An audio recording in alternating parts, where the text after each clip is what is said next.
You are listening to 40 Weeks with Vanessa Merton, host of the Pregnancy Podcast. Thank you for tuning in to the 40 Weeks podcast. Welcome to week 21 and the second half of your pregnancy. Your little banana is growing this week to about the size of a pomegranate. That little one measures 10 inches or 25.5 centimeters and over 11 ounces or over about 300 grams. Now that their digestive system is maturing, your little one can swallow amniotic fluid, which will help them to put on some weight. All of that swallowing also preps their digestive system for after birth.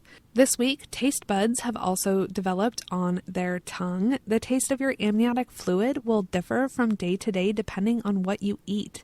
Researchers have found that babies who were exposed to certain tastes in utero via the amniotic fluid were more eager to eat foods with that same taste after birth. So make sure that you are eating a wide variety of foods. Although your little guy or girl is moving around a lot, they also sleep a ton, somewhere between 12 to 14 hours per day. Your baby's eyebrows and eyelids are present now. If you're having a girl, her vagina has begun to form as well. Your uterus is continuing to rise, and if you feel around for it, you should be able to find the top of it about a ½ inch above your belly button this week. Your body has about 50% more blood and fluid than it did pre-baby. Don't panic, but it is possible that you could start to see some stretch marks. These don't just show up on your belly, they can also appear on your butt, thighs, hips, and breasts. Stretch marks are caused when the supporting tissue under your skin gets torn as it stretches. Only about half of women get these, and they are predominantly genetic. So if your mom had them when she was pregnant with you, it's likely that you're going to get them also. There is no scientific evidence that any products exist to effectively prevent stretch marks, but there are some that will minimize their appearance afterwards. If you want to use any kind of cream, oil, or moisturizer, it may not prevent them, but it can help with dryness and itching. Like I said, don't panic. These will fade after birth.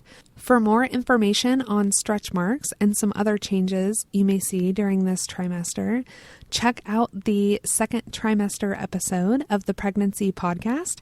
And you can listen to that at pregnancypodcast.com/episode 4. Tip for dad, expecting moms all feel very differently about their growing bodies during pregnancy. Please let your partner know that they are beautiful. And if they're not loving the changes, remind them that these physical changes are temporary.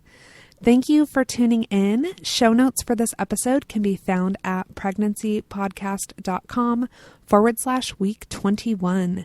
Next week, your baby is exploring, touching, and grasping the umbilical cord.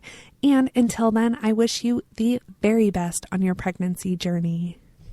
There are so many awesome resources available to you at pregnancypodcast.com, and you can sign up with your email address and your due date to get a weekly email with a link to the episode for your specific week every week in your inbox. I look forward to seeing you in the Pregnancy Podcast Facebook group, which is a great place not only to connect with some other parents-to-be, but also to be able to ask questions and get answers specific to things that you are dealing with and planning for your pregnancy and birth.